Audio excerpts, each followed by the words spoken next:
Dolly Parton dies aged 80. The extraordinary life and legacy of the woman who became America's Queen of Country. Farewell to the Rhinestone Queen who changed country music forever. Dolly Parton, one of the most recognizable, successful, and widely loved entertainers of the modern era, has died aged 80. The singer-songwriter, actress, businesswoman, and philanthropist died peacefully in Nashville on Tuesday, the 25th of August 2026, bringing an extraordinary 7-decade journey from poverty in the Tennessee mountains to global superstardom to an end. Her family described a life that had shone brightly enough for the world to see. It is difficult to think of a more appropriate description. Parton created songs that became part of popular culture, built businesses that transformed the economy of her home region, became a Hollywood star, and spent decades quietly turning much of her wealth and influence towards helping children and families. Who was Dolly Parton? Dolly Rebecca Parton was born on January 19, 1946, in Locust Ridge, in the Smoky Mountains of eastern Tennessee. She was the fourth of 12 children and grew up in a remote cabin in circumstances almost impossibly distant from the fame and wealth that would later surround her. Her childhood home had no electricity or plumbing, and money was scarce. Music, however, was everywhere. Her mother sang traditional songs. Her grandfather was a preacher and musician, and Parton showed an instinct for writing almost as soon as she was old enough to understand what songs were.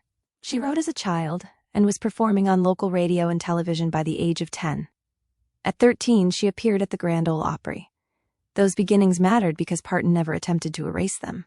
Poverty, family, faith, embarrassment, ambition, heartbreak, and the landscape of Tennessee became raw material for her songwriting. She did not merely escape the mountains. She carried them with her. One of the clearest examples was Coat of Many Colors, inspired by the coat Parton's mother made from scraps of fabric when she was a child. What could have been remembered simply as an experience of poverty and humiliation became a song about dignity, love, and the difference between being poor and feeling worthless. That ability to turn intensely personal memories into universal stories became the foundation of her career. The move to Nashville that changed everything.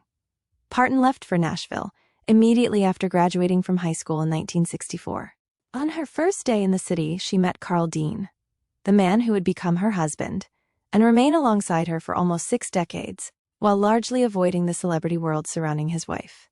Dean died in March 2025 at the age of 82. Parton initially gained attention as a songwriter before joining the Porter Wagoner Show in 1967. Her partnership with Wagoner gave her national exposure and established her as one of country music's most distinctive new stars. Yet Parton did not intend to remain somebody else's supporting act. Her solo career grew rapidly. Joshua became her first solo country #1, while the astonishing run that followed included Jolene, Love is Like a Butterfly, and I Will Always Love You. All 3 reached #1 on the country chart in 1974. Parton wrote, I Will Always Love You, as she prepared to leave Wagoner's program and pursue her career independently.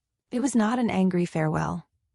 It was an expression of gratitude and affection, written by somebody who nevertheless understood that she had to leave. That decision captured something fundamental about Parton. Beneath the humor, enormous hair, rhinestones, and deliberately exaggerated glamour was an exceptionally determined artist who understood her own worth, the songwriter behind the superstar. Parton eventually wrote thousands of songs, with estimates of around 3,000 compositions across her lifetime.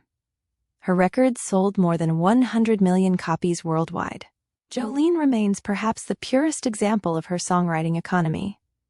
Its premise is painfully simple: one woman pleading with another not to take the man she loves. There is no elaborate production required to make the story work, because the emotion is already contained in the words and melody. Then there was I Will Always Love You. Whitney Houston's enormous 1992 recording for The Bodyguard transformed Parton's composition into one of the most famous ballads in popular music history. Yet beneath Houston's astonishing vocal performance remained the song Parton had written decades earlier about leaving someone while still loving them. Parton repeatedly made clear that songwriting was central to how she understood herself. The television appearances, films, costumes, businesses, and celebrity status may have made Dolly Parton famous around the world, but the songs were the foundation. Shortly before her death, her music was still attracting extraordinary international attention. On August 19th, only 6 days before she died, her official organization announced 82 new sales certifications covering 14 countries, evidence that songs written decades earlier were continuing to find huge audiences. From country music to Hollywood, Parton's ambitions quickly expanded beyond Nashville. Her breakthrough film role came opposite Jane Fonda and Lily Tomlin in the 1980 comedy 9 to 5. Parton not only starred in the film, but wrote its instantly recognizable title song, establishing herself as a credible Hollywood performer rather than merely a musician making a celebrity cameo. She followed it with films including The Best Little Whorehouse in Texas, Rhinestone, and, most memorably for many audiences, Steel Magnolias. Parton's screen presence relied on many of the same qualities that powered her public persona. She was funny without appearing desperate for laughs, glamorous without pretending the glamour was natural, and capable of making herself the joke without allowing other people to diminish her. She seemed fully aware that Dolly Parton was partly a creation. The wigs, heels, makeup, and rhinestones were not an accidental result of celebrity. They were a carefully cultivated visual identity that became almost as recognizable as her voice. Parton could joke about that image precisely because she controlled it. A businesswoman who never forgot Tennessee. Parton's achievements also extended far beyond performing. Her most famous business venture was Dollywood, the Tennessee theme park that opened under that name in 1986 and became one of the region's major tourist attractions. Rather than distancing herself from the place where she had grown up poor, Parton invested her wealth and celebrity back into it. That decision created jobs, tourism, and an enormous economic presence in eastern Tennessee, while permanently connecting Parton's global fame to the Smoky Mountains. She eventually built a wider entertainment and hospitality operation around the Dolly brand. But there was something unusually coherent about the empire. The places, songs, businesses, and charitable programs consistently returned to the same geographical and emotional starting point. The girl who had once dreamed of escaping the mountains eventually became one of the biggest reasons millions of people traveled there. The Imagination Library may be her greatest legacy. Parton's philanthropy could ultimately prove as consequential as her entertainment career. She established the Dollywood Foundation in 1988, initially focusing on educational opportunities in her home community. Then, in 1995, she launched Dolly Parton's Imagination Library in Sevier County. The idea was beautifully straightforward. Children would receive free books regularly from birth until the age of 5. There was also a deeply personal reason behind it. Parton's father could not read or write, and she later said that experience helped inspire her determination to encourage literacy among children. What started as a small Tennessee program became an international operation.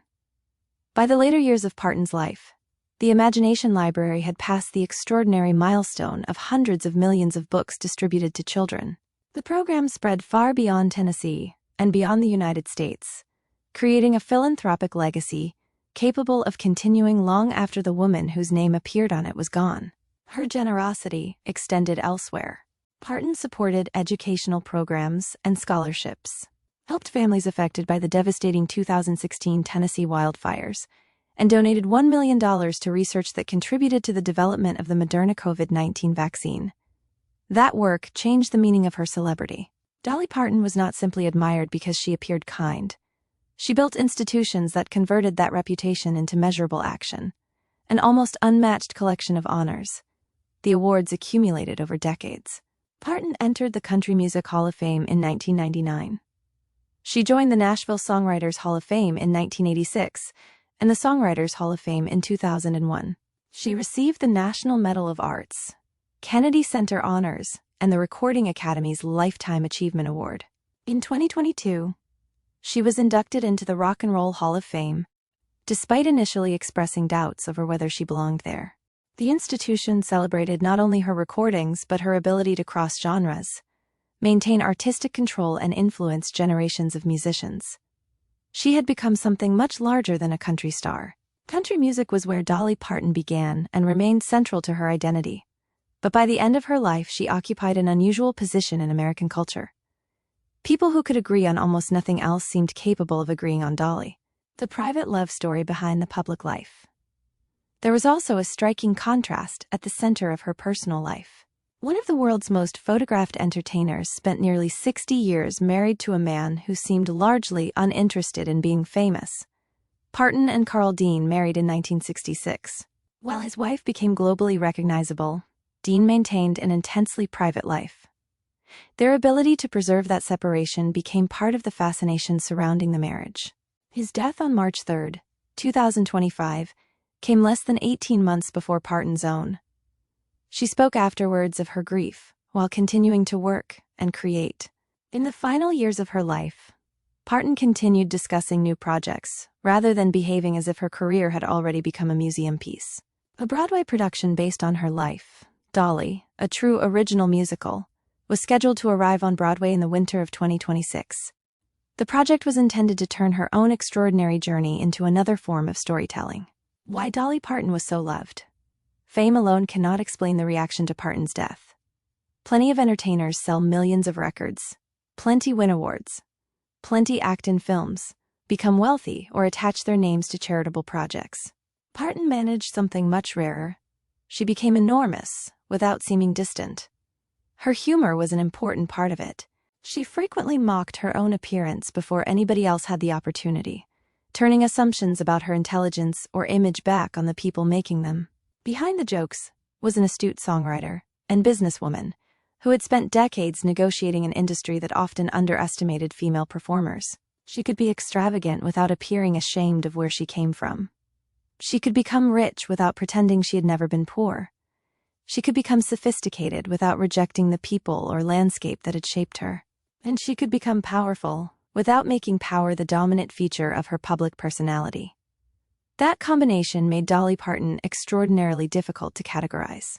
She could belong to Nashville and Hollywood, country and pop, rural America and global celebrity culture simultaneously.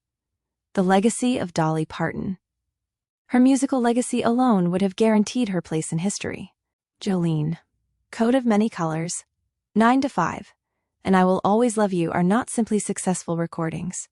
They are songs that survived the era in which they were created and were repeatedly rediscovered by new generations. Her influence on women in country music was equally profound. Parton emerged in an industry where women were frequently expected to fit carefully controlled roles.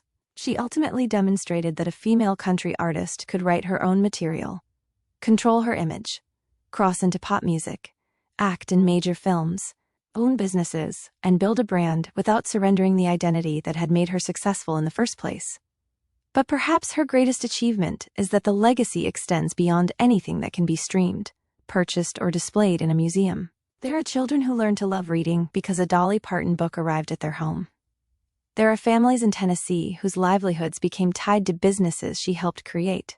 There are musicians who discovered what was possible because she had already broken through the door. That makes Parton's death different from the disappearance of an entertainer whose work simply stops when they do. Many of the things she built are designed to continue. Dolly Parton began life as a child in a crowded cabin in the Smoky Mountains, imagining a world far beyond the hills around her. She eventually reached almost every corner of it. The rhinestones, the hair, and the jokes made her unforgettable. The voice made her a star. The songs made her immortal in music. But the books arriving on children's doorsteps may tell the most important part of the story. At 80, Dolly Parton leaves behind something even greater than fame, evidence that enormous ambition and enormous generosity never had to be opposites.